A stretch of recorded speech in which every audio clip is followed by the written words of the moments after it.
안녕하세요. 밑줄 긋기 강의 차분하게 시작하겠습니다. 8페이지,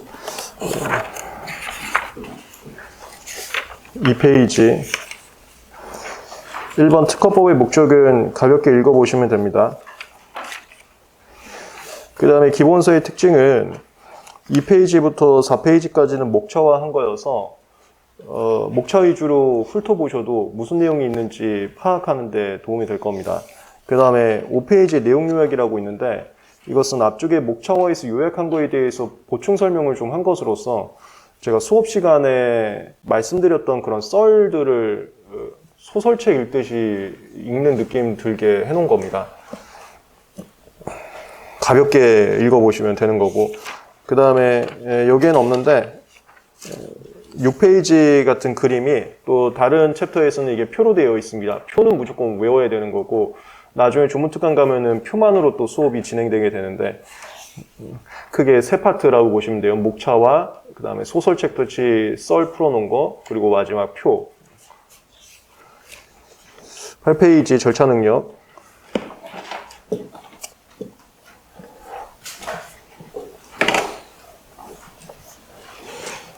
이게 파트 1 절차 총칙이었습니다.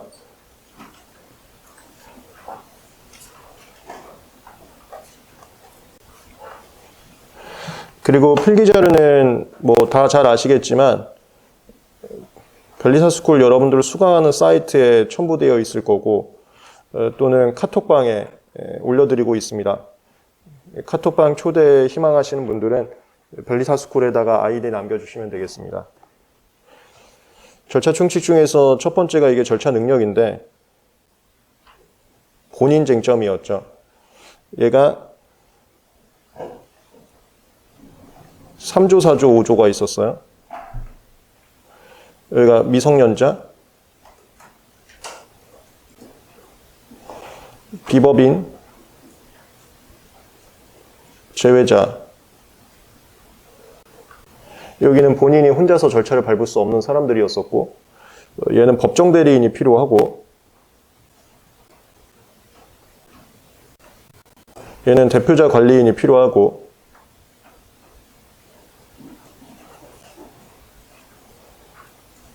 얘는 국내에 체류하는 경우를 제외하고는 특허관리인이 필요했습니다.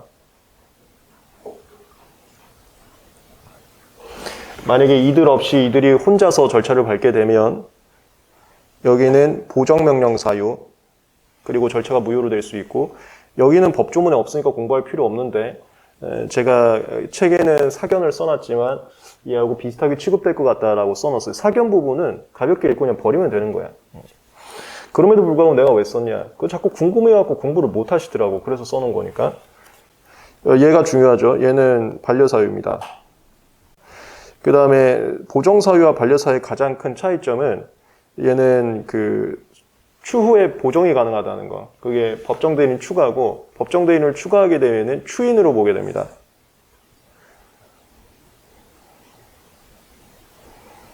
추인이 되면은 소구표가 있어서 처음부터 전혀 문제가 없었던 절차가 되고요. 얘는 나중에 추가가 안 됩니다. 특허관리인 선임해서 추가하는 게 허용되지 않습니다. 이게 이제 또 큰 차이점이었습니다. 빠르게 밑줄 한번 치면 8페이지에 목차화된 것은 목차 읽으면서 내용 요약했으니까 가볍게 보시면 되는 거고, 그 다음에 9페이지에 반가로 3번의 위반시 법적 취급, 거기 나번에 하자치우라고 해서 판례는이라고 되어 있습니다. 이거 체커 표시해서 한 번만 읽어만 주세요. 나중에 판례 강의에서 자세한 내용은 보충을 할 겁니다. 판례는 이런 식으로 개념에 대해서 설명이 필요한 거는 간단한 언급을 하되 개념 설명도 필요 없는 것들은 그냥 읽고 나중에 정리해드리겠습니다라고 하고 넘어가겠습니다. 이게 잠깐 무슨 소리냐면 제외자가 특허관리인 없이 절차를 밟은 겁니다. 네, 그거에 대해서 특허청에서는 반려 이유가 있음을 인지하고 반려이유 통지하고 반려를 했어야 됐는데 그걸 깜빡하신 거야. 깜빡하고 넘어가면 이거 니네 절차 기관에서 불편해서 만든 규정인데 니들이 깜빡하고 넘어갔으면 이미 진행을 한 거니까 나중에 뭐라 하지 마라, 약간 이런 컨셉이에요. 그러니까 반려사유가 있음을 인지하지 못하고 반려이유 통지에서 반려를 하지 않고 절차를 다 진행했으면 니네가 불편한데도 불구하고 절차를 진행한 거니까 나중에 문제 삼지 마라. 그런 내용입니다. 10페이지 내용 요약은 소설책 읽듯이 한 번만 좀 읽어주시고 그 다음에 밑줄 친 부분만 이제 외우시면 되는 건데 11페이지에 1번의 절차에 따라 요구되는 능력의 구분 이거 표 외워야 됩니다.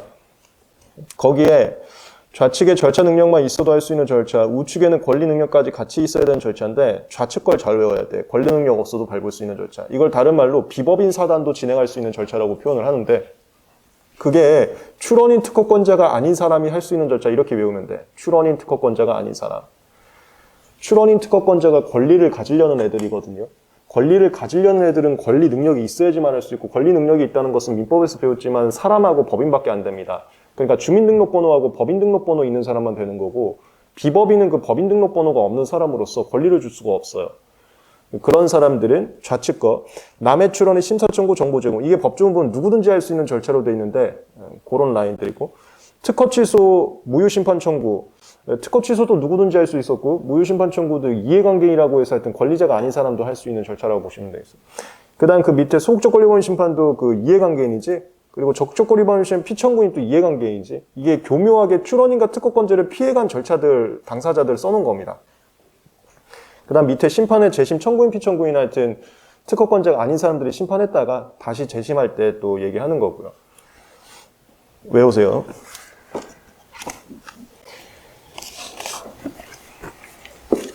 반복합니다만 비법인이라 할지라도 대표자 관리인이 있으면 절차를 밟을 수 있다가 이거잖아. 그럼 무슨 절차를 밟을 수 있냐면 여기 표의 왼쪽 절차를 밟을 수 있다는 거야.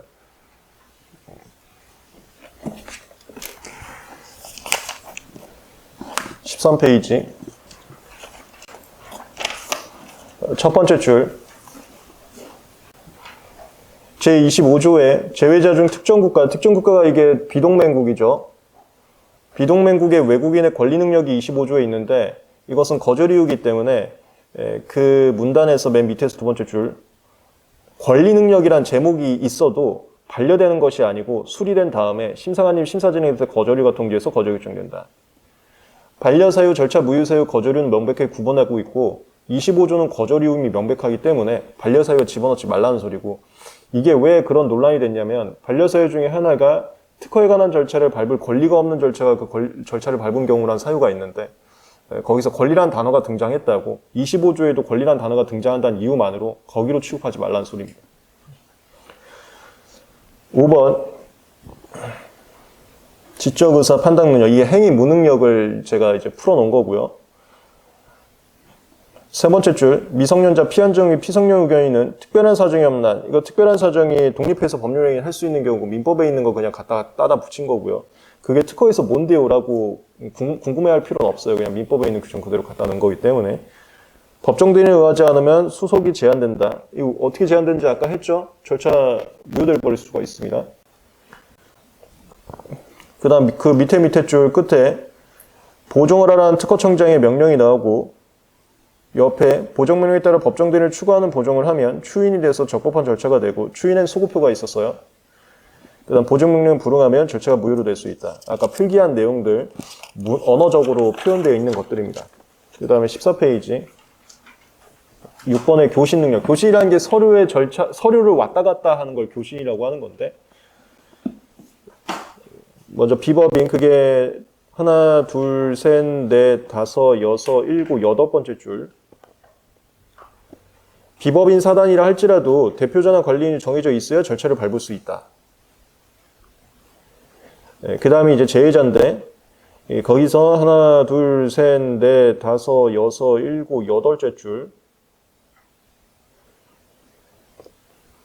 제외자는 국내에 체류하는 경우를 제외하면 그 옆에 특허 관리인에 의해서만 절차를 밟을 수 있는 것으로 규정. 그 밑에 줄. 특허에 관한 절차가 종결되었고 이후 특허 관리인이 존재하지 않게 된 경우라면 이거 기본 강의에서 했었죠. 특허청은 새로운 관리인이 선임되기까지 항공등기우편을 직접 발송하고 그 다음에 이제 뒤에 나오는데 이때는 발송한 날에 송달된 것으로 간주해 버렸었죠. 그 다음에 맨 밑에 줄. 반려된다. 제외자가 이렇게 특허 관리인 없이 하면 반려사유. 그 다음에 각주 25번 체크하고 따끈따끈하네. 우리가 얼마 전에 PCT 기본 강의에서 종강이 됐으니까. PCT는 파트 1, 2, 3, 4로 접근을 했었습니다. 그 중에 파트 3가 기억나시나요? 이게 지정 관청에 진입하는 절차였는데, 진입할 때에는 제외자라 할지라도 특허관리인 없이 203조 서명과 각종 번역문의 제출이 가능합니다. 다만 진입하고 나서는 기준일부터 2개월 이내에 특허관리인 선임을 해야 돼요. 그 내용이 각종 25문에 있습니다. 15페이지에 표 있잖아. 이런 표들은 무조건 다 외우라고 정리를 해둘 거니까 딸딸딸딸 외우시면 되는 겁니다. 주요 내용 요약. 그 당사자 능력이라는 것은 법조문에 자세하게 안 써 있는데, 이제 뭐 아무나 다 이제 당사자가 될 수 있다. 약간 그렇게 보시면 되고, 당사자가 무슨 개념인지는 알죠? 절차를 진행하는 본인을 당사자라고 합니다. 출원 절차에선 출원인, 심판 절차에선 청구인, 피청구인을 당사자라고 하는데, 특별하게 쟁점은 없는 거고. 권리 능력은 아까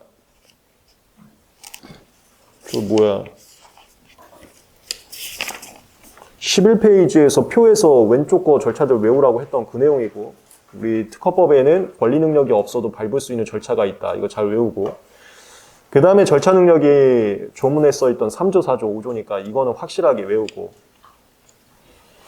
그리고 밑에 주요 개념 요약이라고 해서 제외자와 제내자, 내국인, 외국인 개념 헷갈리지 마시고, 이거 헷갈려라 하는 취지로 문제 많이 출제하니까 6월부터 우리 월말 모의고사 시작할 건데 거기서도 한번 연습시켜 드리겠습니다.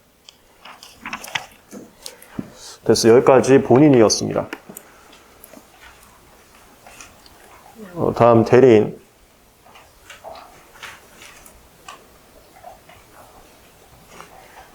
그리고 아까 불현듯 생각난다는 게 뭐였냐면, 제가 그렇게 소심한 스타일은 아니고요. 우리 기본 강의 종강하면서 여러분들의 의욕 고취를 위해서 한마디 하려고 했는데, 이제 화장실 가고 카톡하고 웃어버려서 파탄이 났었죠. 그게 불현듯 떠올라서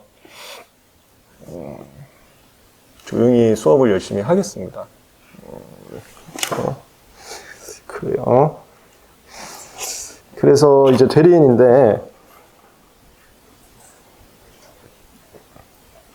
동영상분들이 오해할 거 아니야. 저 뭐 왜 저래? 이렇게 뭐 강사가 오줌 마렵나? 이럴 수 있잖아. 네. 이제 해명 아닌 해명을 하자면, 기본 강의 들은 분들이 넘어왔을 거 아니에요. 제가 끝내고 싶었던 거 아니고 파탄이 났었죠. 대리인은 본인이 절차 능력이 부족할 때 그걸 도와주는 거고, 법적으로 무조건 부족하다라고 잡혀있는 애들도 있지만, 법적으로 멀쩡한 사람도 돈 좀 더 써갖고 더 괜찮은 애 쓸 때 쓰는 걸 이제 대리인이라고 합니다. 대리인은 법정 대리인, 임의 대리인이 있고,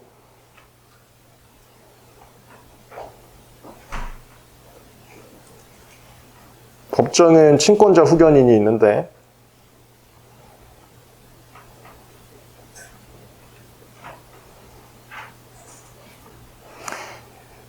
얘네들은 어디까지 일을 할 수 있는지 그 권한, 이게 먼저 잡아두셔야 되는데, 친권자는 제한이 없고, 후견인은 민법에서 배우지 않지만 후견감 등의 동의가 필요한 일들이 좀 있지만, 우리 특허법에서는 상대방이 제기한 취소 신청과 심판에 대해서는 동의 없이 바로 즉각 대응할 수 있다. 이게 시험 문제 나와요.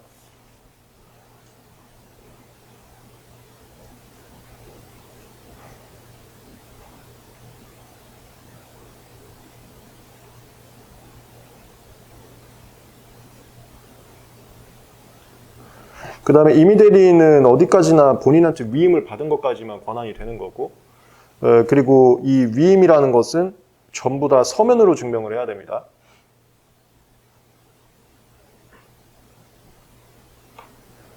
특히 출전특 신청 후 불복은 명백한 서면 증명을 해야 되는데, 그게 뭔지는 기본 강의에서 말씀드렸어요. 특허에 관한 모든 절차라고 하면 일반의 입장이라고 하고, 출원의 변경 포기 취하라고 하면 특별의 입장이라고 하는데, 출원의 변경 포기 취하 같은 출전특 신청 후 불복은 그 특별의 임장, 그러니까 그 단어 자체를 아주 명명백백하게 쓴 위임장을 가져와야지만 할 수 있다.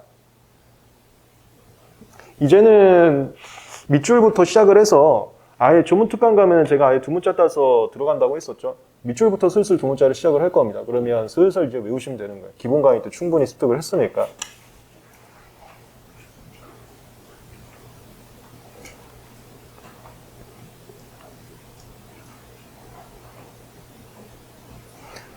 그 다음에 포괄이임 제도가 있다는 것만 알아두면 된다 그랬어요. 사건을 특정하지 않고 그냥 모든 권한을 다 줘버릴 수 있다. 포괄이임.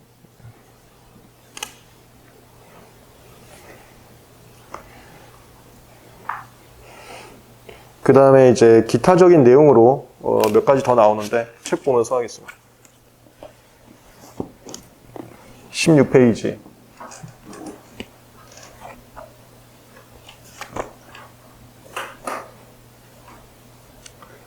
1번 대리인, 거기서 2번 구체적 내용, 나번 임의대리권, 동그라미 2번 개별 특별 위임, 특허 출원의 변경 포기 취하에서 출, 그 다음에 특허권 포기에서 특, 존속기한 존, 이게 출존 특이고, 출존 특, 신청의 신, 청구의 청, 우주의 우, 출존 특, 신청 우. 참고로 조약우주는 해당 사항 없습니다. 이거 국내우주가 들어간 이유는 국내우주 하면 선출원이 취하되기 때문에 들어갔던 거예요. 그러니까 내가 두 문자를 우라고 땄다고 해서 이걸 조약우주까지 커버되는 것으로 연상하시면 안 된다는 소리야. 그 다음에 거불심의 불, 복대리의 복, 출존 특, 신청 후 불복.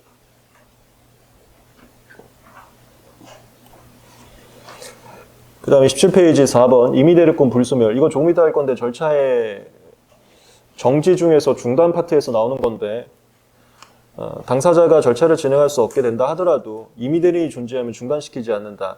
이유는 임의대리권 불소멸시켜서 절차 지연 방지를 위함이다. 요거였었는데 거기서 이제 임의대리권 불소멸 사유. 이게 당사자가 없어져 버린 경우인데 사망 사, 능력 상실 능, 합병 합, 수탁자 수, 사능 합수, 법정 대리인 사망, 사, 능력 능, 소멸 소, 변경 변, 사능 합수, 사능 소변.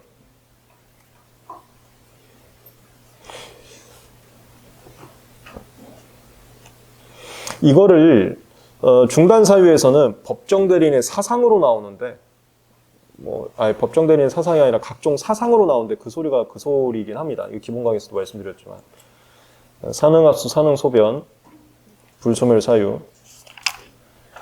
그 다음에 17페이지에 방가로 7번 쌍방대리 나오는데 이것은 시험 문제 나오는 건 아니고 A라는 사람과 B라는 사람이 서로 무효심판의 청구인 피청구인입니다. 둘이 으르렁거리면서 싸워요. 그랬을 때 내가 A의 대리인도 하고 B의 대리인도 하면 이걸 쌍방대리라 그래. 서로 싸우는 사람의 모든 사람의 당사자를 해버리면 이거는 윤리의식에 반한다 라고 해서 허용하지 않고 있습니다. 그런 것보다 하고 넘어가시면 돼요. 시험 문제 나오지 않습니다. 18페이지.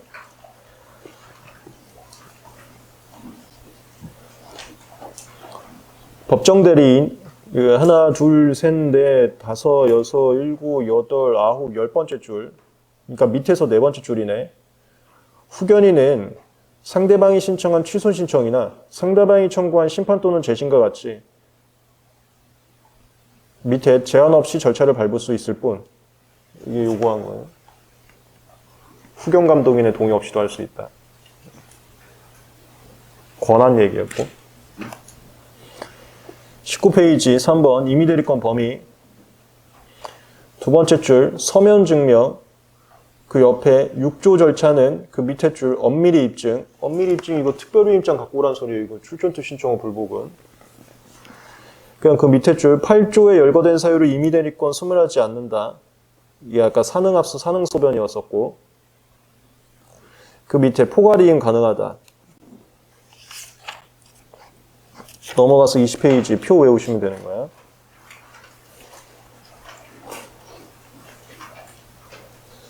거기에 그 모든 거에 대해서 방식에서 이게 지금 46조, 16조 사유인지 시규 11조 사유인지를 다 구분할 필요는 없어요. 내가 이거 기본 강의에서도 얘기했지만 우리 실무에서도 잘 몰라갖고 특허청 선생님들이 주시는 대로 대응을 하고 있습니다. 당연히 그래서 여러분들도 전부 다 구분할 필요는 없는데 그냥 제가 여기 책에 써놓거나 조문에 나오는 거나 하는 건 좀 구분을 하시면 좋은데 여기 출전특 신청후 불복표에서 특별수권이 필요한데 특별이인장 제출하지 않으면 이거 46조 16조 사유로 가고 있습니다. 46조 16조. 이거는 조금 이따 할 건데 46조 사유가 3조 1항 6조 방식 수수료잖아. 이게 6조 위반이잖아. 6조 위반. 그 다음에 그 밑에 대리권 서면 증명. 이게 7조 위반인데 7조 위반을 기타 방식 위반으로 보고 있습니다.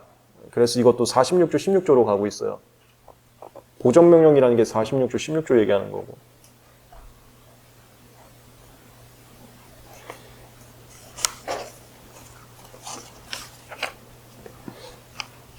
그 다음에 17페이지에 하나만 더 밑줄을 좀 치겠습니다. 대리인 선임 개임 명령인데 17페이지에 방가로 6번 대리인의 개임 등인데 요거 답원에서 밑에서 두 번째 줄, 답원에서 밑에서 두 번째 줄. 특허에 관한 절차의 전부 또는 일부를 재량에 따라 무효로 할 수 있다. 거기 일부만도 할 수 있다는 거 내가 잘 잡아두라 그랬어. 여기까지 대리인이었습니다. 그 다음에 20페이지 표에서 개별 대리 같은 건 무슨 소리인지 알죠? 대리인이 2인 이상이면 모두가 대리인들이 한꺼번에 서면을 낼 필요는 없고 아무나 한 명이라도 서면 내면 다 당사자에게 효력이 미친다. 이걸 개별 대리라고 하는 거고요.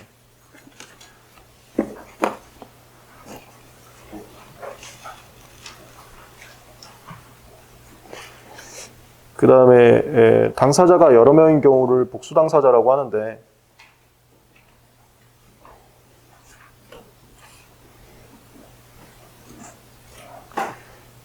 이때 각자 대표고, 그러니까 아무나 서면 내면 다 유효하다는 소리고, 다만 기본 강의에서도 얘기했지만 어느 한 명이 진짜 사고 쳐서 어떻게 똥 싸고 갈지 모르겠다라고 하면 너는 상관도 하지 마 이렇게 빼버릴 수 있습니다. 그게 얘를 빼버리고 유능한 사람을 대표자로 뽑아버리면 그 사람만 서면을 제출할 수 있게 됩니다. 대표자 선임이 가능하다. 그거 하나만 좀 알아두는 거지.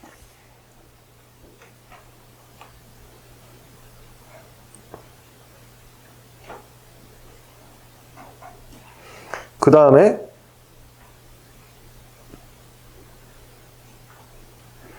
여기서도 출조특 신청 후 불복에서 특복 빠진 거는 서로 간에 동의가 있어야 할 수 있고, 그 특이 특허권 포기고 복이 복대리인 선임인데 특허권은 자신의 지분 비율로 포기가 되기 때문에 전체 포기가 되지 않아서 당연히 빠진 거고, 복대리는 얘네들이 당사자이기 때문에 대리인 선임이지 복대리라는 단어 자체가 등장을 할 수가 없어요. 복대리는 대리인이 하는 거기 때문에. 출전특 신청 후 불복, 출존 특 빼고 신청 후 불 복 빼고.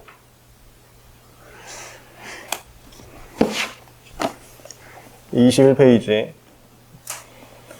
1번 각자 대표 원칙 및 예외. 거기 로마자 1번에 출원의 변경 포기 취하에서의 출, 그 다음에 존 속에서 존, 밑에 신청의 신, 청구의 청, 국내 우주의 우, 거주결정 불복 심판의 불, 출존 특 신청 불복에서 특복 뺀 거.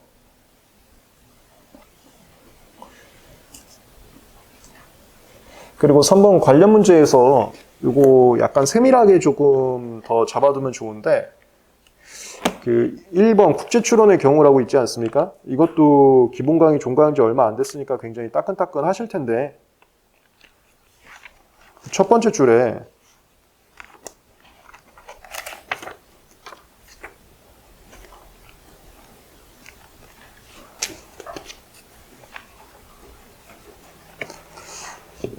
(2인) 이상이 공동으로 국제 출원하는 경우 대표자를 정하지 않더라도 이거 지정관청의 편의를 위해서 그 출원인 중 첫 번째 앞에 출원인 앞에다가 내국인 또는 제내자인 출원인 중 이거 하나만 더 붙여주세요.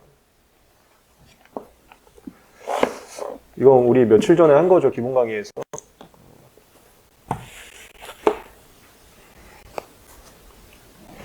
내국인 또는 제내자인 출원인 중 제일 위에 기재된 자, 이 사람을 대표자로 지정해버릴 수 있다. 그 다음 그 밑에 국내 출원이 아니에요. 이건 PCT 출원만 되는 거고 국내 출원해서는 안 된다. 그 취지는 우리 얼마 전에 기본 강의에서 했었습니다.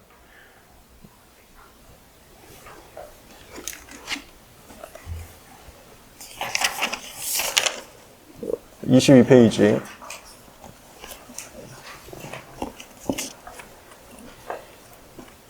네 번째 줄 중간에 당사자는 모두를 대표할 수 있고, 그래서 그 밑에 특허청에서도 1인에게만 서류를 송달하더라도 다 효력을 주는데, 다만 그 밑에 11조이란 각호는 동의받아서 그 밑에 공동으로 해야 된다. 표 외우시고요.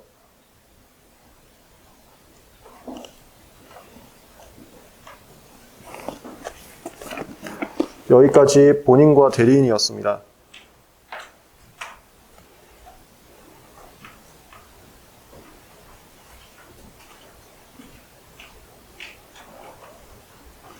이걸 우리가 본인의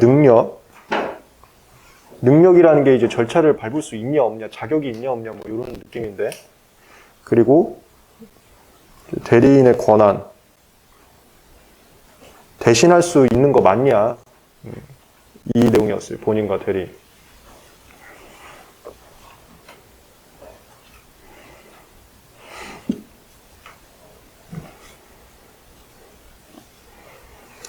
그 후딱 가잖아. 이 정도 속도로 하여튼 목표는 50페이지, 하루에 50페이지입니다.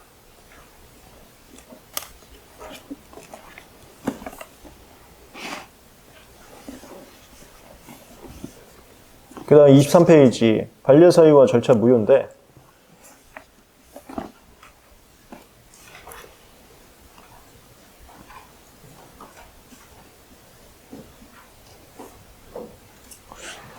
반려사유가 있으면은 반려 이후 통지하고, 지정기간 주는데, 지정기간 내에 반박할 거면 소명서를 내고요.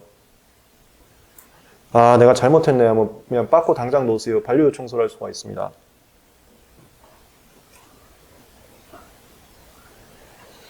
시험 문제 많이 나온 거 아까도 얘기 드렸지만 여기선 수정을 할 수가 없습니다. 보정이 안 됩니다. 나중에 아예 조문특강 가면은 제가 기본 강의에서 예고를 했지만 첫 바다부터 일반 추론과 PCT 추론을 대비하면서 강의를 시작해버립니다. 조문특강에서는. 그 PCT에서는 기억나시나요? PCT에서는 보안 명령을 받았어도 보안서를 낼 수는 있어요. 수정서를 낼 수는 있는데 대신 추론 일자가 늦어졌죠. 그런 것들이 조문특강을 많이 비교를 해드릴 겁니다.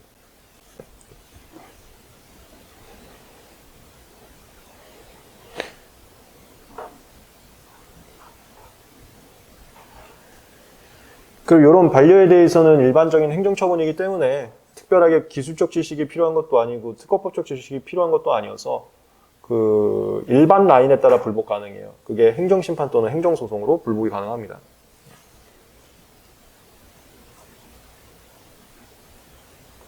일반 라인이 아닌 건 특허심판원의 심판, 그 다음에 특허법원 이 라인을 탔죠.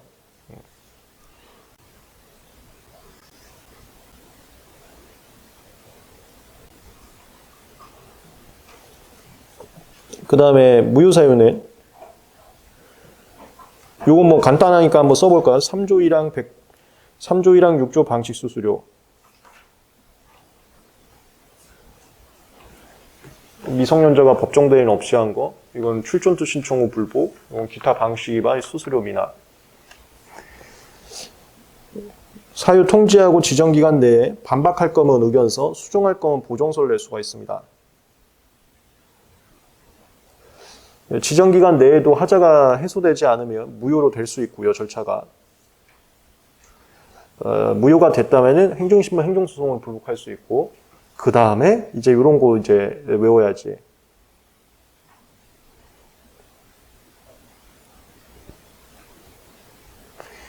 여기에 책임질 수 없는 사유로, 그 하자를 치유하지 못한 경우에는 추후 보완을 허용해 줍니다.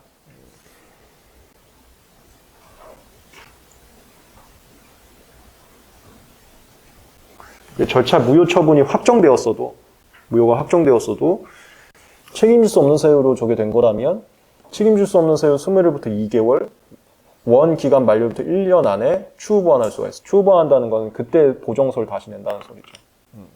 그러면 무효가 아니었던 것처럼 취급이 돼서 갑자기 절차가 처음부터 다시 시작이 되어버립니다. 추후 보완. 23페이지. 주요 반려사유, 방가로 1번, 특허 고객번호 미기재 또는 그 괄호 주소 미기재. 반가로 2번 국어로 적재하는 경우 다만 외국어 추론 제외. 반가로 3번 명세서 누락 괄호 발명인 설명 누락.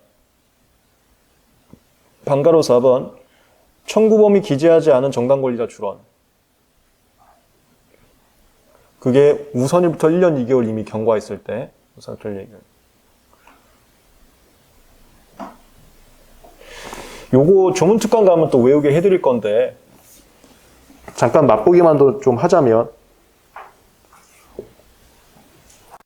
기억나시나요?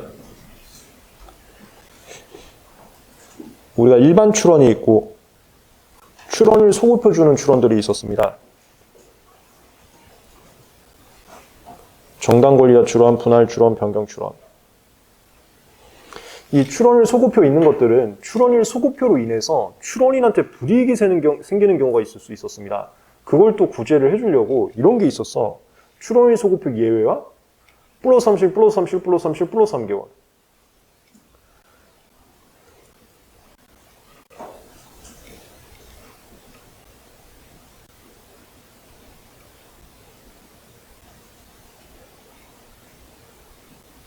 이게 외국어 추론, 청구해줄 유예제도, 심사청구, 조야구조 증명서류였었는데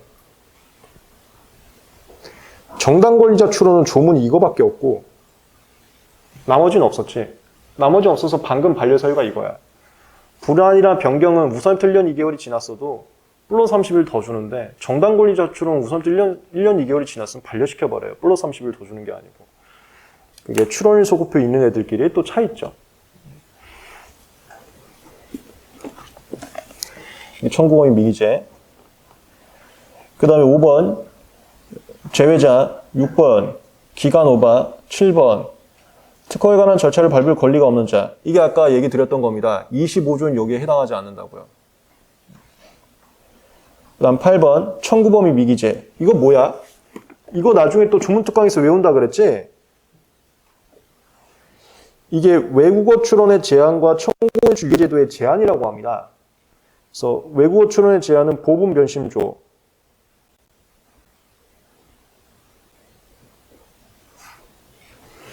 보정, 분할, 변경, 심사청구, 조용계 신청. 이거 번역문 내야지만 할 수가 있어. 청구해줄 유예제도에서는 심조였지. 그리고 이 심이란 건 추론인에 의한 심사청구 얘기하는 거고. 이 라인. 그래서 청구범위 없는 상태에서 심사청구한다. 반려시켜버려. 청구범위 내놔야지만 할 수가 있거든. 뭐야? 8번 청구범위 없는데 그 앞에 이거 주체가 누구야? 제3자는 심사청구할 수 있는데 추론인은 안 돼. 추론인이 심사청구한 경우 반려시켜버리고요. 9번 청구범위가 안 되는데 그 옆에 조용계 신청. 이거 심조지. 심조. 그 다음에 9번에 하나 더 있어. 등록 공고하면 추론 공개 안 합니다. 추론 공개는 예고 공개이기 때문에 심사가 늦어졌을 때 예고 공개하는 거여서 심사가 빨리 돼갖고 등록 공고 먼저 됐으면 추론 공개 안 하기 때문에 조용계 신청서 안 받아줘요. 그 다음에 10번 이게 특유의 재심사 청구에 대한 반려사유 1, 2, 3였었지. 기본 강의에서도 했었지. 이게 보정 없는 경우 그 다음 그 옆에 67조 2의 1항 단서 얘가 재심사에 따른 거절결정이 있었을 때 또는 거부심 먼저 청구했을 때 이거야. 재심사 특유 반려사유 1, 2, 3 외우고 그 다음에 11번 이거 뭐 많이 써있지? 그 위에 국어 번역문 체크하고 그게 이거야. 보분 변심조. 이거 조문 5개예요. 하나, 둘, 셋, 4개네. 4개여도 하여튼 5개인데 조문이 깔끔하지가 않아. 이 중에 하나를 안 써놨는데 이게 그냥 보분 변심조로 외워버리세요.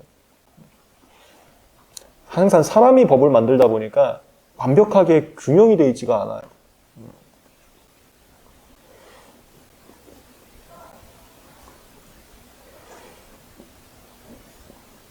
52조가 분할, 53조가 변경, 59조가 심사청구, 64조가 이게 조기공개 신청인데 보정이 빠져있는데 보정도 못해요. 번역문 못 내면. 보분 변심조로 외우세요. 보분 변심조. 그 다음에 12번 중복서류. 이렇게 반려사유 외우세요. 그 다음에 2번 반려절차. 두 번째 줄, 반려 이유 적은 서면 송부. 이게 반려이유 통지구. 24페이지. 괄호 2번, 첫 번째 줄. 반박하고 싶으면 소문서 내는 거고, 그 옆에 실수가 있으면 반려이유 청서 내서 바꿔놓고 다시 제출하는 거고, 그 밑에 보종을 통해 하자를 치유할 수 있는 기회 주어지지 않고, 그 다음에 3번, 첫 번째 줄, 반려 요청 받을 때는 즉시 반려. 이거 즉시 좀 잡아두세요. 그 다음에 반려 요청이 없을 때는 밑에 줄, 소명기간, 이게 지정기간이거든? 지정기간 종료된 후 반려. 기간 종료된 후 반려냐, 기간 내에 즉시 반려냐. 잘 구분하시고, 이거 아직까지 시험 문제 안 나왔거든? 그 다음에 4번 두 번째 줄, 신청이 있으면 서류 반환. 이거 반환 신청 제도라는 게 있다 정도만 알아두라겠지? 아직 이거 실무에서 많이 안 쓰고 있어서 정확하게 어떤 서류들이 반환 신청 대상인지가 애매합니다. 그래서 그냥 반환 신청이 있다 정도만 적어주면 돼. 그리고 4번 관련 문제, 괄호 2번, 국제출원 보안명령. 이거 오랜만에 그냥 두 문자나 따서 외워볼까? 방가로 2번에 출원인이 192조 각호의 어느 하나에 해당하지 않는다. 이걸 내가 적격이라고 표현했었지. 이게 그 밑에 줄 언어, 옆에 발명의 설명 청구 범위 청, 그 다음에 5번에 2항 1호가 PCT 표시, 2호가 지정국 지정지, 그 옆에 출원인 성명인, 적언 발청 표지, 보안명령, 적언 발청 표지.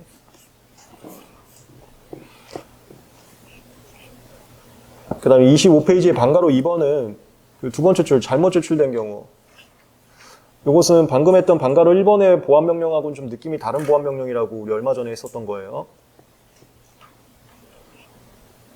그 다음에 무효사유 1번 괄호 2번 무효사유 1번 3조 1항, 2번 6조, 3번 방식, 4번 수수료. 2번 절차 두 번째 줄 무효사유 서면 송부 2번 반박할 땐 의견서, 보정할 땐 옆에 보정서. 3번 지정기간 종료 후 무효. 여기 뭐 즉시 무효 그런 거 하려면 이거 그냥 몰라도 되는데 헷갈리면 지정기간 단축 신청하면 또 즉시가 될 수 있는데 그런 건 헷갈리면 일단 넘어가세요. 어쨌건 컨셉을 기간 지나고 절차에 처분을 하냐, 기간 전에 즉시하냐, 이런 게 있다 정도만 좀 잡아두세요. 또 좀 깊이 있게 자세한 건 조무특강에서 비교를 해드릴 테니까. 넘어가겠습니다. 26페이지 2번 구제에서 방가로 2번 무효처분의 취소, 그 세 번째 줄 2개월, 그 밑에 줄 1년. 추후 보완 되는 절차들 외우라 그랬어. 그리고 기간은 다 똑같아. 2개월 1년. 2개월 1년. 그 다음에 4번 관련 문제, 방가로 2번 보정명령. 이것도 그냥 두 문자만 따서 외워볼까? 1번에 발매 명칭 요약서 그 다음에 3번에 행위능력, 이게 3조거든요. 3조 1항. 그 옆에 대리권 이게 190조 3항. 옆에 방식의 밑에 수수료 수. 이게 반려 3조 193은 방식 수수료. 반려 3조 193은 방식 수수료.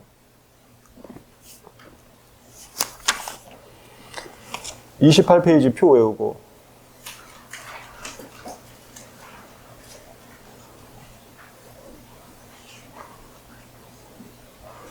28페이지 표에 여기 깔끔하게 써놨잖아요. 네 번째 줄 청구의 줄 위에, 그 다음 밑에 두 번째 줄 국어 번역문이라고 써있지. 그게 이거야. 보분변 심조 심조. 표까지 지저분하면 좀 그러니까 깔끔하게 써놓은 거라고. 보분변 심조 심조.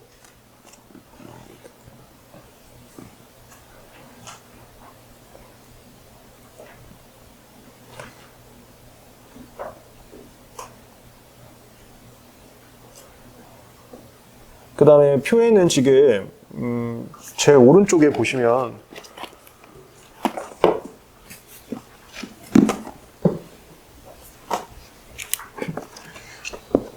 반려처분 했을 때 행정법원에 불복 가능하다고 되는데 행정심판 또는 행정법원, 행정심판 갈 수도 있죠. 그 행정심판도 같이 잡아두시고요. 행정심판 또는 행정소송.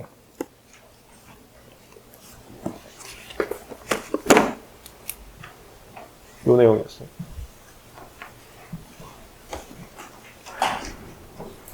밑줄 강의할 때도 필기로서 내용 정리 계속 해드릴 거니까 이걸로 보면 내용이 너무 간단하잖아. 그래서 요거 먼저 그런 내용이 있구나 하고서는 밑줄 다시 보세요.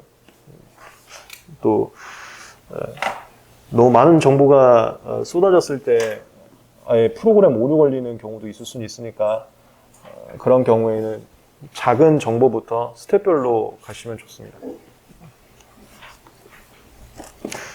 됐어요. 여기까지 반려와 절차 무효 잡아봤고, 그 다음에 이제 29페이지 기간.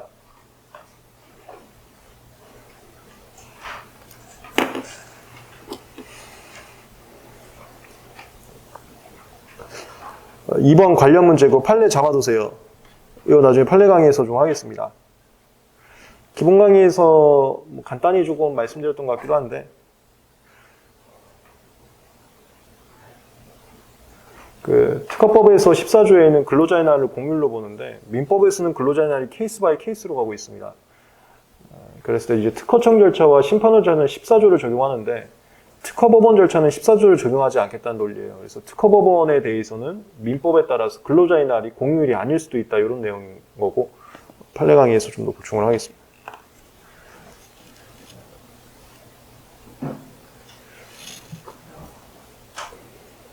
기간은 라인이 이렇게 됐었어.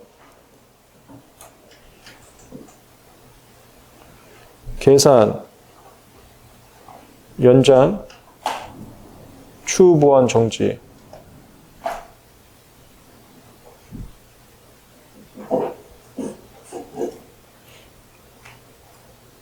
계산은 이게 시험 문제 많이 나와요. 방금도 했지만 말일이 공휴일인 경우. 시험 문제에 뜬금없이 토요일, 일요일 이렇게 집어넣으면은 말일 공휴일 문제구나라고 생각하시면 됩니다. 그 다음에 연장은 법정기간과 지정기간 나눠서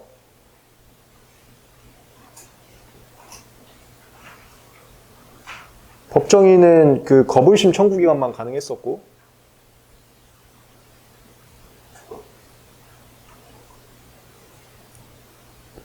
한 차례에 30일에서 연장이 가능한데 교통이 불편한 지역에 있는 경우는 추가로 가능하다. 그래서 실무에서는 제내자면은 30일, 제외자면 60일 준다 그랬죠. 한 번에 60일. 그 다음에 직권 또는 청구로 가능하고 우리 특허청과 심판원 절차는 꼭 꼽사리로 직권이라는 단어가 껴붙는다 알아두라고 했었어요. 그 다음에 지정기간은 아무거나 다 가능하고 제한이 없고 이것도 이해관계인에게 불이익이 없는 선에서 마음대로 해주고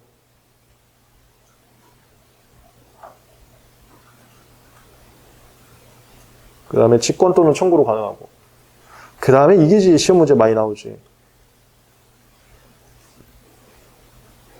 단축이 있는데 단축은 only 청구에 의해서만 이건 직권으로 안 되고 only 지정기간만 가능해.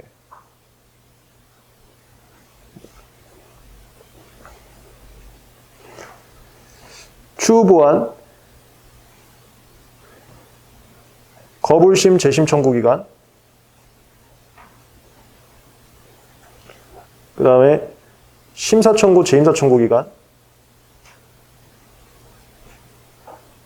특허료 납부 기간 여기까지가 법정 기간 추후 보완이고 그리고 지정 기간 추후 보완이 우리 아까 방금 했던 46조 16조 절차 무효된 경우 날짜는 2개월 1년 책임질 수 없는 사유 스물부터 2개월 원 만료일부터 1년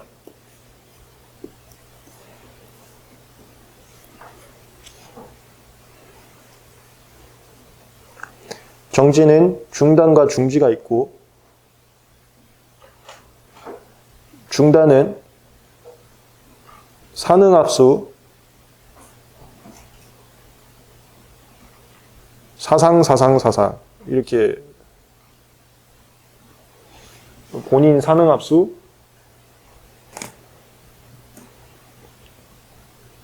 법정대리인 사상 대표자 사상 뭐 하나 더 있어야 되는데 파산관제인 사상 그 다음에 수탁자도 더 있죠. 두 문자는 이따 다시 보시죠. 사능합수, 사상.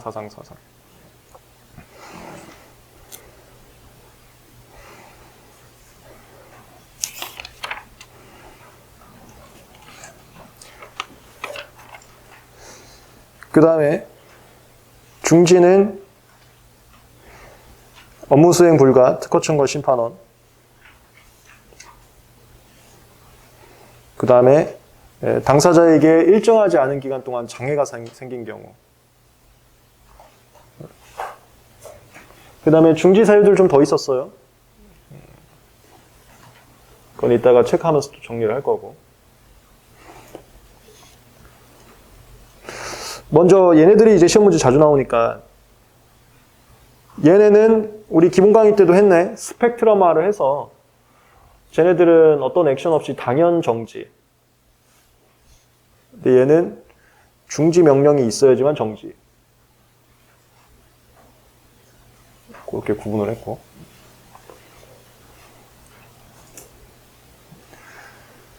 그 다음에 정지됐을 때 그 절차 다시 속행시키는 거. 그게 여기는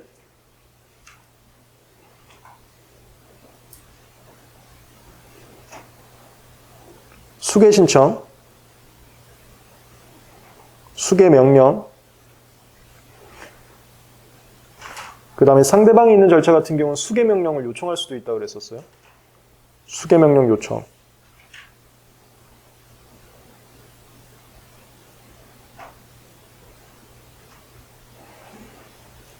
이거 수개 신청은 상속인, 그 다음에 회복한 당사자 법정 대리인, 그 다음에 얘는 새로운 이렇게 가는 거예요. 새로운 수탁자, 새로운 파산강제인, 새로운 대표자, 새로운. 이따가 볼게. 상속인, 회복한 당사자 또는 법정 대리인, 새로운. 본인 또는 법정 대리인 없어진 거, 사능합수. 그 다음에 수탁자 없어진 거, 파산강제인 없어진 거, 대표자 없어진 거. 사상. 그거 맞춰서 이제 외우라고.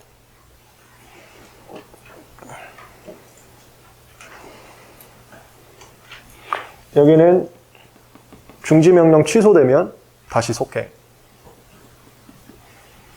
저기는 이제 업무 속행 됐을 때는 또 속행 통지서 나오고. 그렇게 해서 속행 통지서가 날라오면 다시 진행. 다시 진행되면 기간은 처음부터 시작. 이 라인이죠. 이게 중단과 중지.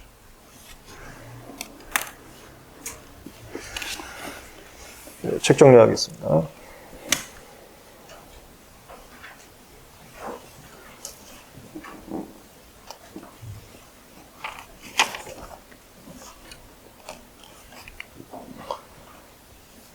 그 30페이지에 이거 추후보안 외우고 1번 절차 추후보안에서 방가로 위반 가능한 절차, 가번 법정기관에서 거부심, 재심, 심사청구, 재심사청구, 특허료 납부, 그 밑에 지정경에서 16조 그거 외우고.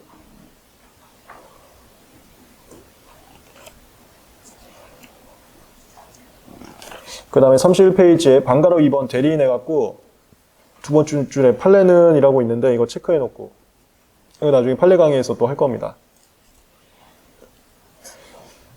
31페이지 2번 절차의 중단, 괄호 1번 절차의 중단, 방가로 2번 당사자 사망의 사,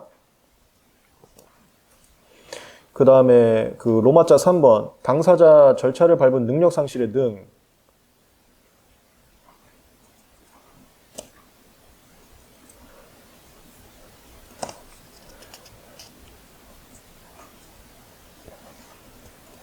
그 다음에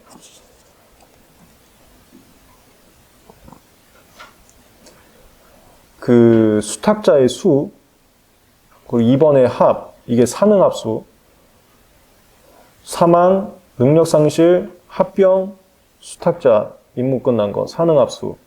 그러니까 아까 사상 제가 잘못 얘기했네요. 하여튼 사능합수, 사망, 능력상실, 합병, 수탁자 끝난 거, 사능합수. 그 다음에 이제 4번부터가 사상인데 법정대리인 사상.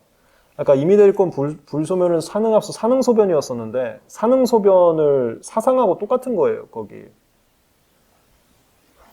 이게 사람이 만들다 보니까 법조문이 달라진 거지. 똑같은 소리라고.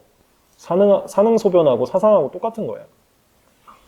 이쪽은 사상, 그 다음에 6번에 대표자 사상, 그 다음에 7번에 파상관제인 그 자격 잃거나가 상실이에요. 거기에 상이라고 써놓고 그 옆에 사망. 그래서 사상.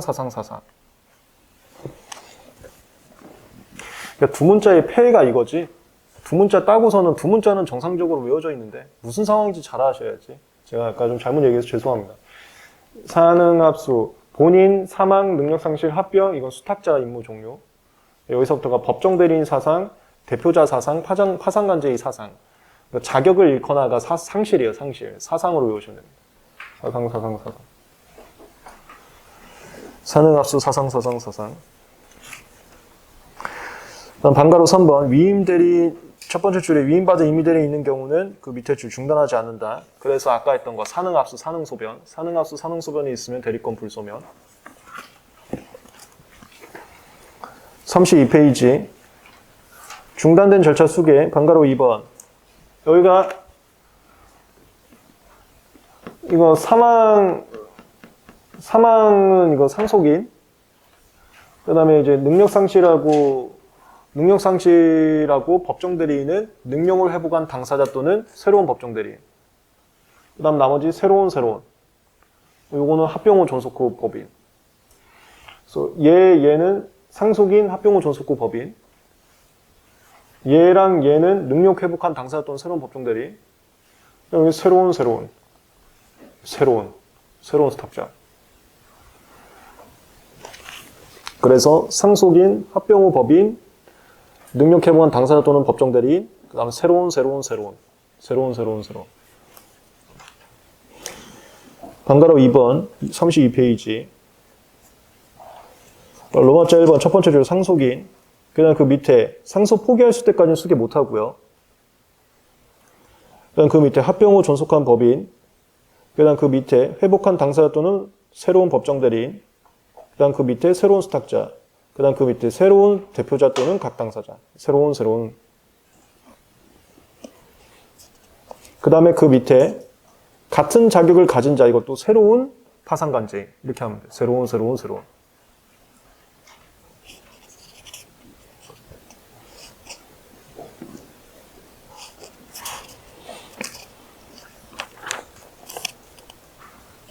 34페이지.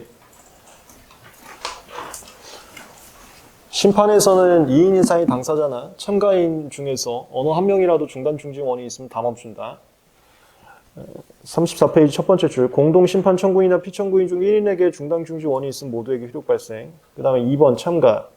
밑에서 세 번째 줄 끝에 참가인에게 심판 절차 중단 중지원이 있으면 중단 중지는 피참가인에 대해서 효력 발생. 그 다음에 중지 좀 더 있죠. 그게 3번. 질적기피 신청이 있으면 결정이 있을 때까지 심판 절차 중지. 그 밑에 긴급한 경우는 제외. 그 다음에 4번. 이건 기본 강의에서 이런 게 있다 정도만 알아두라고 했는데 실제 시험에서도 그냥 이런 게 있다 정도만 하시면 돼요. 이게 남의 절차하고 결과상 연관성이 있을 수가 있습니다. 그럴 때는 남의 절차 끝낼 때까지 내 절차 멈출 수도 있어요. 근데 이거는 멈출지 말지는 어디까지나 재량입니다. 1번. 두 번째 줄 심사 절차 중지할 수 있다. 밑에 줄 소송 절차 중지할 수 있다. 2번. 그 두 번째 줄 절차를 중지할 수 있다. 네 번째 줄 소송 절차를 중지할 수 있다. 그 다음에 이제 2번에서 이런 거 오해하지 마세요. 2번에 그 조문을 자세히 보면 2번의 첫 번째 줄 직권 또는 신청. 그 다음에 2번의 세 번째 줄 직권 또는 신청이라고 해서 여기 당사자 신청이라는 단어가 있는데 그게 78조에는 법조문에 없는데 이게 78조하고 차별화를 위해서 있는 건 아니고요. 이것도 사람이 하다 보니까 똑같이 안 해놨어요. 특별한 내용은 없습니다. 여긴 다시 정리해드리면 어떤 절차의 결과가 내 절차에 영향이 있을 때 내 절차를 멈출 수도 있고 안 멈출 수도 있다. 이건 거고 이 멈출지 말지는 어디까지나 재량이기 때문에 심사면은 그 특허청 재량이고 심판이면 심판원 재량이고 법원이면 법원 재량이기 때문에 안 멈췄다고 해서 뭐라 할 수도 없고 멈췄다고 해서 뭐라 할 수도 없고 이걸로 시험 문제 나와요.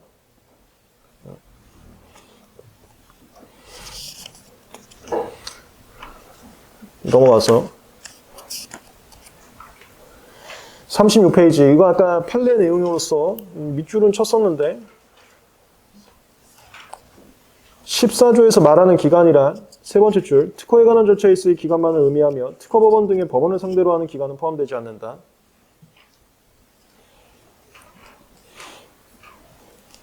그 다음에 36페이지 맨 밑에서 세 번째 줄, 기간의 말일이 공휴일, 그 다음 그 옆에 근로자의 날과 토요일도 우린 공휴일로 보고요. 그때는 옆에 줄, 다음 날로 만료한다. 와, 그 다음에 이런 게 이제 시험 문제 많이 나와. 이런 거 제가 월말 모의고사 6월부터 시작하면은 여러분들 연습을 시킬 건데, 37페이지 세 번째 줄. 그리고 저희가 이제 최종 정리 강의 전에 하는 게 심사기준 정리 아닙니까? 이런 게 심사기준 문구입니다. 네, 시험 문제 많이 나오는 건데. 세 번째, 특허에 관한 절차와 연관이 없는 기간에 대해서는 적용하지 않고요. 예컨대 옆에 존속기간. 존속기간은 기간의 만료일이 공휴일이어도 그날로 끝납니다. 왜냐면 이건 절차에 대해서만 공휴일이면 우체국이 문 닫으니까 혹시라도 불편할까봐 봐주는 거여서 절차와 상관없는 것은 적용하지 않습니다. 그 다음에 그 밑에 그러니까 2번 최종월에 해당하지 없는 경우에서 하나, 둘, 셋, 넷, 다섯째 줄 위에 전산장애로 인한 경우는 밑에 줄 전산장애가 제거된 날의 다음 날로 만료하고 다만 특허청장이 사전에 공지한 경우는 장애에 해당하지 않기 때문에 이때는 무조건 우편으로 내거나 직접 갖다 내야 된다고 했습니다.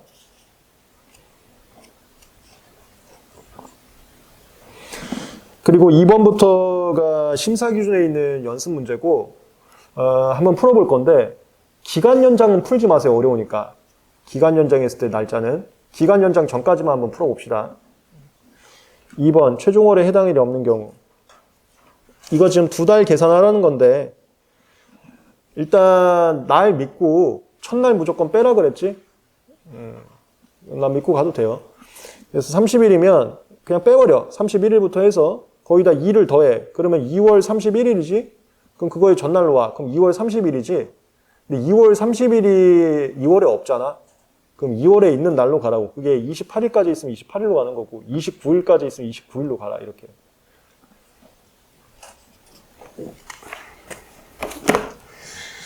혹시 모르니까 계산 한번 다시 필기를 해드리면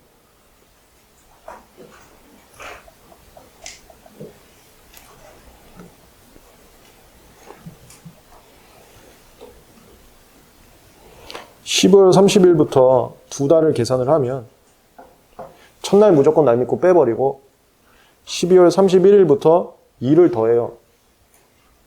그럼 2월 30일이고 그 전날로 가.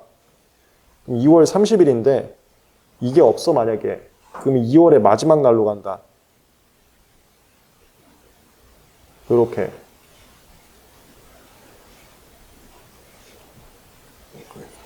스텝 1 초일 불산이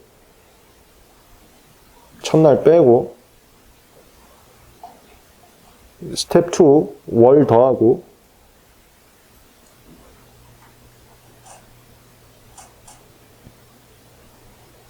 스텝 3 그거의 전날로 가고 스텝 4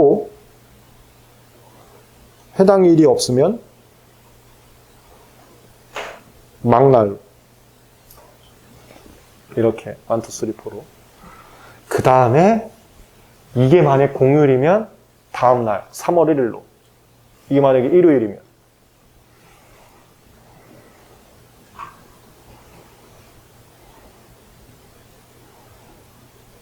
요 라인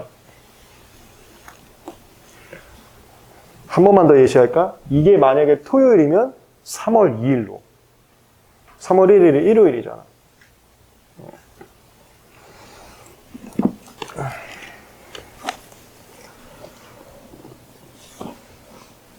37페이지 3번 한 번만 더 연습을 해보면 12월 28일부터 한 달을 연습을 합니다. 그러면 날 믿고 그냥 첫날 무조건 빼고 스텝 1 12월 29일로 가고 그 다음에 스텝 2 1 더해 그럼 1월 29일이지 스텝 3 전날로 가 1월 28일이지 1월 28일까지 여기는 스텝 4, 5 할 필요 없고 그 다음에 연장부터는 그냥 하지마. 연장부터는 좀 헷갈리니까 안 해도 돼요. 그래서 넘어가. 38페이지 내가 최종 정리해서 여러분들 다시 한번 머릿속에 때려박아 주는 것은 기간의 구분에서 1번 법정기간 예시 이겁니다. 이거 딸딸딸딸 외우셔야 되거든요. 각조에다가 중요기간 모아놨는데 다 외워야 돼. 조문특강에서도 어느 정도 때려 박아 드릴 거고 최종 정리에서는 마지막으로 때려 박아 드릴 겁니다. 지금은 심심하게 좀 외워두시면 될 것 같아요. 심심하게. 어차피 월말 모의고사 보다가 내 점수가 40점이 나오면 긴장해서 외우시더라고. 그 전까지는 뭐 심심하게 외우셔도 충분합니다. 긴장이야 얼마든지 많은 수단을 통해서 가진 방법으로 시켜드릴 건데 주의사항은 그 긴장으로 인해서 무너지지만 마시고요. 나는 이제 여러분들을 더 강인하게 해드리고 싶어서 긴장을 다양한 수단과 방법으로서 드리는 건데 그로 인해서 이제 무너지면은 제 의도하고 달라지니까 참 아쉽게 되는 거죠. 예를 들어서 마치 이런 거지.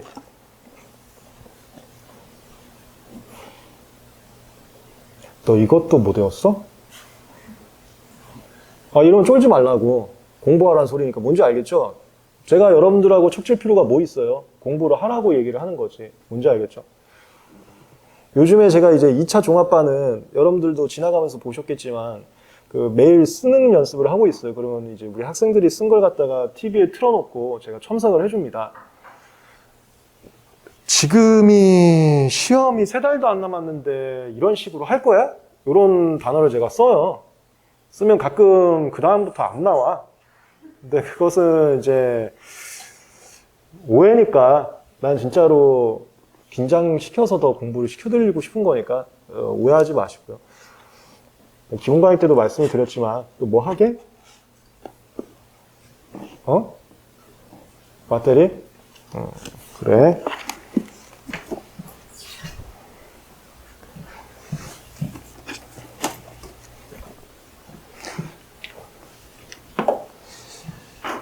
네, 이거 한번 잠깐만 끼겠습니다.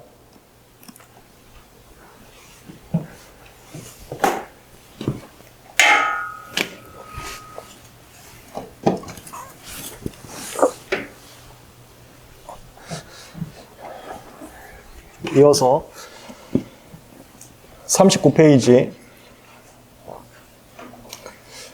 밑에서 두 번째 줄 법정기간은 청구 또는 직권으로 132조의 17일 또는 심판 청구 기간에 한해서 30일 이내 밑에 줄 한 차례 다만 교통이 불편한 적인 자는 횟수나 기간 추가.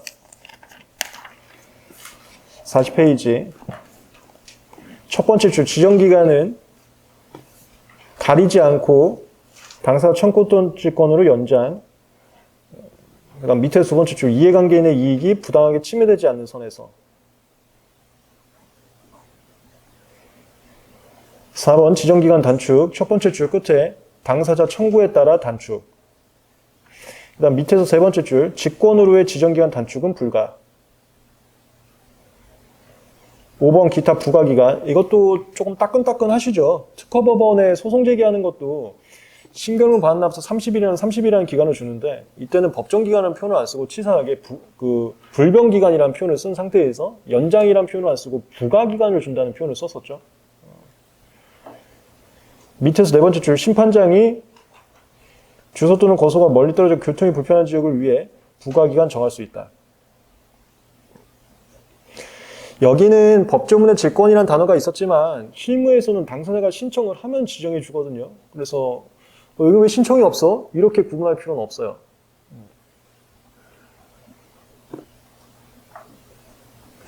어쨌건 조문들을 비교를 하시면서 하면 굉장히 도움이 많이 되고 나중에 2차 시험은 아예 문제 자체도 뭘 비교하시고 이런 식으로 시험 문제 나오기 때문에 비교가 생활하다면 좋은데 여러분들이 입문 단계에서 조심하실 것은 사람이다 보니까 달라진 문장들이 있습니다. 그걸 비교하고 있으면 이제 산으로 가는 거죠. 그래서 비교는 꼭 제가 수업 시간에 말씀드렸거나 아니면 이제 조문 특강에서 잡아드리는 비교까지만 하시면 되는 거예요. 그 외에 독자적으로 더 비교하실 필요는 없어요. 그러다가 산으로 갈 수 있거든요. 41페이지 절차 정지.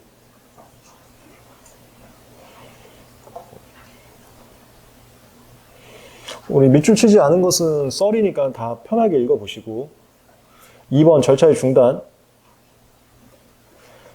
그게 세 번째 문단의 첫 번째 줄. 그 세 번째 문단 다만이라고 있습니다. 다만에서 끝에 위임받은 대리인이 있으면 밑에 줄 중단하지 않는다.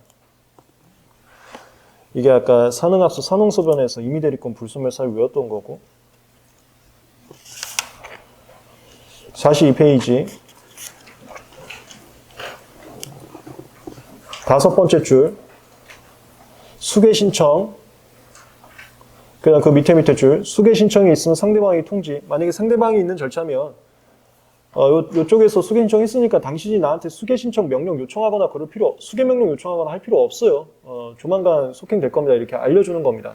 수계 신청 사실을 통지를 해주고. 그 다음에 그 밑에 줄에 수계 신청할 것을 명령하도록 요청할 수 있다. 저쪽에서 수계 신청 안 하면 상대방 입장에서는 수계 명령 요청을 할 수가 있고요. 그 다음 그 밑에 수계 명령하고 옆에 기간 내 수계가 없으면 기간이 만료된 다음 날에 수계 있는 것으로 간주해서 바로 절차 속행. 요 라인이 수계 신청, 수계 명령 요청, 수계 명령이었습니다. 3번 절차의 중지. 첫 번째 줄 끝에 직무 수행할 수 없을 때 밑에 줄 중지된다. 그다음 밑에 줄 장애 사유가 생긴 경우 그 밑에 줄 이거는 중지 명령을 해야지만 중지됩니다. 중지를 명할 수 있다. 4번 중단 중지 효과. 첫 번째 줄 기간의 진행이 정지되고 그 밑에 줄 속행한 때부터 다시 모든 기간이 진행된다. 그 옆에 예를 들면 이것도 심사기준 문구인데 이거 무조건 시험 문제 나옵니다. 예를 들면 한번 읽어보세요. 예를 들면 체크해갖고 읽어보세요. 43페이지 첫 번째 줄. 이거 아까 했고 그 표 외우시면 되는 거야 이제.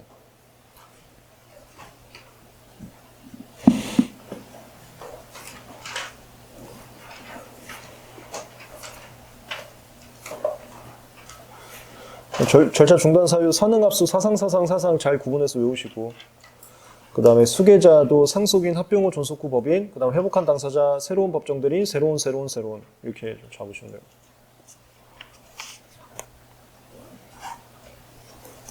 그 다음 44페이지에 각종 중지 내용들 더 해놨으니까 적어두시면 되겠습니다. 여기까지 기간이었습니다.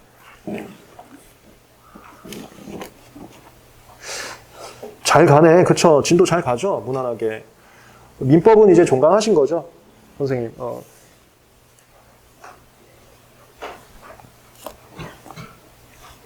그럼 류원 선생님 이제 중국 강의는 언제 시작하신다고 하셨죠? 5월 7일? 6월 7일? 6월 8일, 7일. 6월 8일? 그래.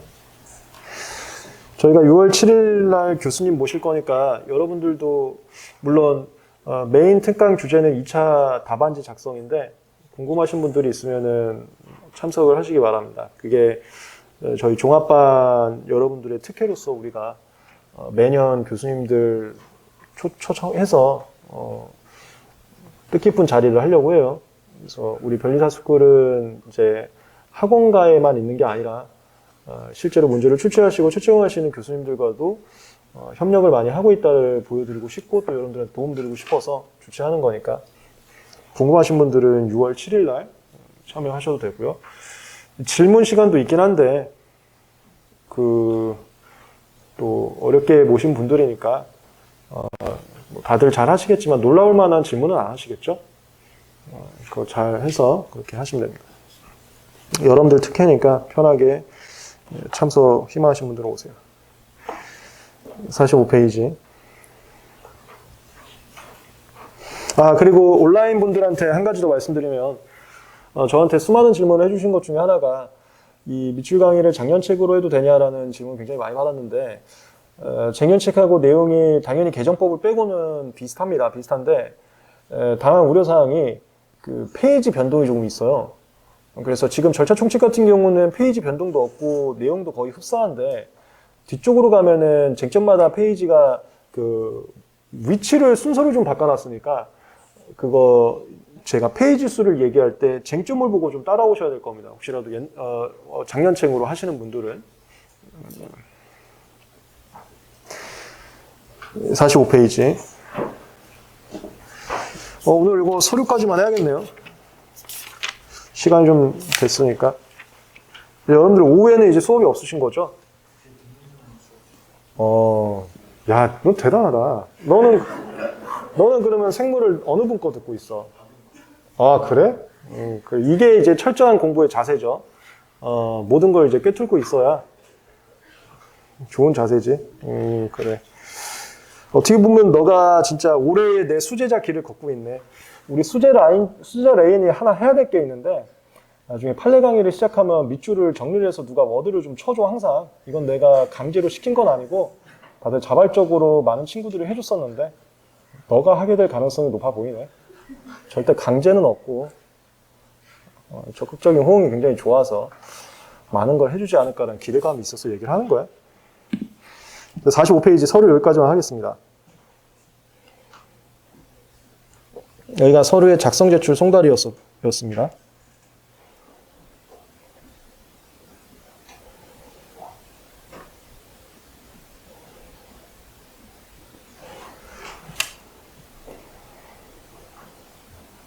작성은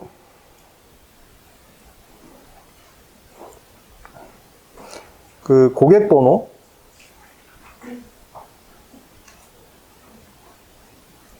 또는 주소지 써줘야 되고요. 서류의 송달을 위해서. 그 다음에 서명을 합니다. 이게 우편 같은 경우는 도장을 찍고, 그 다음에 그 전자문서 같은 경우는 전자서명, 공인증서로 하고 있습니다.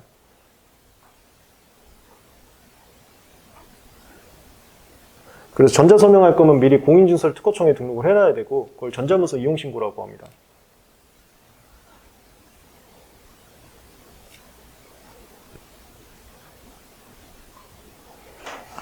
여기서 시험 문제 출제되는 것은 고객번호하고 전자문서 이용신고 절차 정도? 고객번호는 이미 기출문제 나왔고, 전자문서 이용신고는 아직 안 나온 것 같기도 한데, 지나가면서 그냥 법조문 그대로 나올 거니까 두려워하지 마시고. 고객번호는 뉘앙스만 하면 풀 수 있어요. 약간 실무적 뉘앙스를 알아야 되는데, 기본 강의에서도 말씀드렸지만, 특허청에서는 웬만하면 고객번호 먼저 받을 것을 요구를 하고, 다만 고객번호 없이 주소지를 써서 제출을 하게 되면 직권으로 고유번호를 고유번호하고 고객번호하고 똑같은 거예요. 고유번호 부여해서 다음부터는 이 고유번호를 써주세요. 이렇게 요구를 하고 있다. 그 뉘앙스만 잡아두시면 모든 문제 다 풀 수 있습니다. 제출은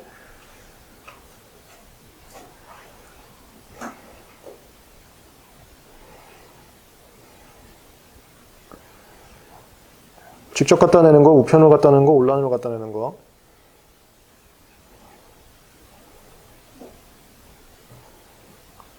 이건 특허청에서 받은 날이고요. 근데 우편은 우체국에서 받은 날을 특허청 받은 날로 간주하고 있고, 온라인은 접수번호 확인할 수 있는데 파업창 뜬다 그랬었죠.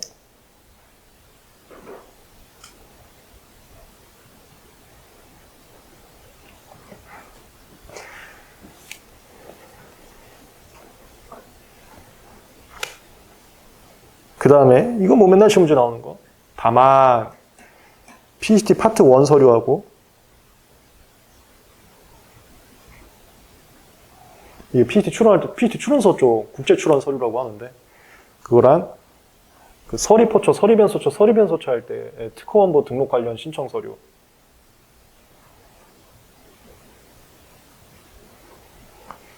얘네들은 우편을 제출한다 하더라도 특허청에 도달한 날로 본다. 여기가 제출. 그 서류가 언제 접수 일자가 찍히는지 서류의 제출의 효력 발생 시기라고 표현을 하죠. 그 다음에 송달.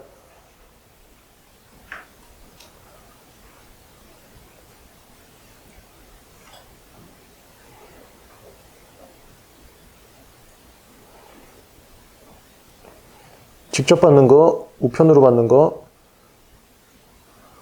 온라인으로 받는 거, 그 다음 안 받았는데 받게 되는 거, 공시송달. 직접 받은 건 내가 받은 날 받은 거고요. 우편을 받는 것도 내가 받은 날 받은 날인데 두 가지만 좀 잡아두시고 정당 이유 없이 송달받기를 거부했을 때, 그 다음에 제외자에게 항공등기 우편으로 보냈을 때, 이때는 보낸 날에 받은 걸로 간주해버립니다. 온라인은 내 메일처럼 온다 그랬어요. 그럼 그 확인한 때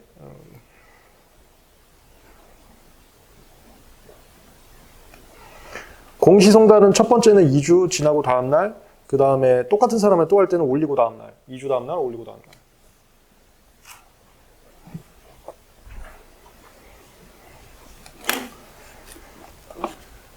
그 다음에 이런 건 이제 판례 강의에서 할 건데, 대리인이 있으면 출원인하고 대리인 중에 아무한테나 보낼 수가 있고, 그들 중에 제일 먼저 받은 날이 되는 겁니다.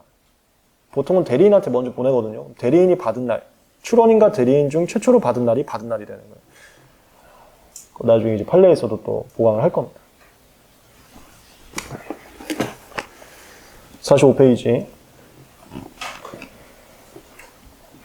1번 직접 또는 우편 제출. 1번 도달주의 원칙. 첫 번째 줄 끝에 특허청장 심판원장님에게 도달한 날에 효력 발생. 2번 우편 제출주의 예외. 두 번째 줄 우체국에 제출한 날에 특허청장이 특허심판원장에 도달한 것으로 간주. 3번 예외. 방가로 1번. 첫 번째 줄 중간에 등록 신청 서류와 국제 출원 서류. 2번 온라인 제출. 방가로 3번. 세 번째 줄 중간에 접수 번호를 확인할 수 있는 때 특허청 심판원의 밑에 줄 기록된 내용으로 접수. 이거 뻥났으면 특허청 기준으로 한다고 했었죠. 그 다음에 46페이지. 2번 서류의 송달, 1번 교부 송달, 2번 직접 또는 우편 송달, 1번 첫 번째 줄 직접 수령하거나 그 밑에 등기 우편으로 발송을 하고요. 2번 첫 번째 도달한 날에 송달한 것으로 보고 그 옆에 송달받을 자가 정당 사유 없이 송달받기를 거부하면 그 옆에 발송한 날에 송달된 것으로 간주. 그 다음에 47페이지 3번 관련 문제 제의제 송달이 첫 번째 특허 관련이 없으면 상등기 우편으로 직접 발송하며 발송이 송달하는 간주. 요거 두 개 좀 적어두고. 다시 46페이지 돌아와서 3번 온라인 송달. 방가로 2번 첫 번째 줄 끝에 서류를 확인할 때 특허청 또는 심판원에서 옆에 기록된 내용으로 송달. 그리고 47페이지 공지송달 2번 효력 발생 시기 첫 번째 줄 2주 그 밑에 줄 다음날 2주 지나고 그 다음 밑에 줄 게재한 날의 다음날 2주 다음날 올리고 다음날 2주 다음날 올리고 다음날 그 다음에 3번 판례는 이거 체크하세요. 만약에 공동 출원했으면 공지송달은 전원이 송달 불명일 때만 공지송달 해야 됩니다. 한 명만 송달 불능일 때 바로 공지송달하면 안 돼요. 이거 판례 강의에서 중요한 걸로 좀 하나 할 겁니다. 48페이지 서면의 작성 1번 일반적 서면의 작성 언어 및 항목 거기 두 번째 문단 한편 특허청에서는 이라고 있어요. 거기에 가급적 특허 고객 번호의 등록을 요구 밑에 줄 끝에 특허 고객 번호가 없어 이를 기재하지 않고 서면을 제출한 경우는 그 끝에 직권으로 고유 번호 부여 그 다음에 2번 전자문서로 작성하는 경우 밑에서 세 번째 줄 끝에 전자문서는 정해진 소프트웨어 등으로만 작성해야 된다는데 거기에 하나만 써주세요. 우리 임시명세서 절차에서는 그 특허청 소프트웨어 안 쓰고 상용화된 소프트웨어도 쓸 수 있었죠. 그래서 임시명세서 예외 그거 하나만 좀 써주시죠. 임시명세서 예외. 그게 임시명세서 절차의 효과였습니다. 임시명세서 예외.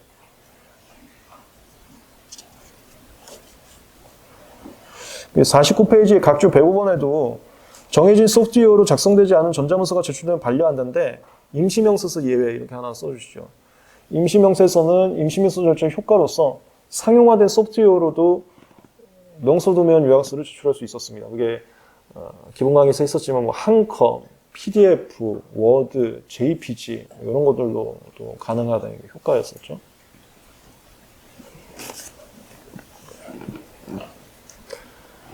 그 49페이지 제일 위에 줄 전자문서는 밑에 줄 끝에 사전에 전자문서 이용 신고를 해서 공인인증서 등록을 요구하고 제일 끝에 이를 전자서명이라 한다. 전자문서 이용 신고라는 그냥 절차가 있다만 알아두시면 문제 풀 수 있습니다. 그 다음에 50페이지 표 외우시면 되고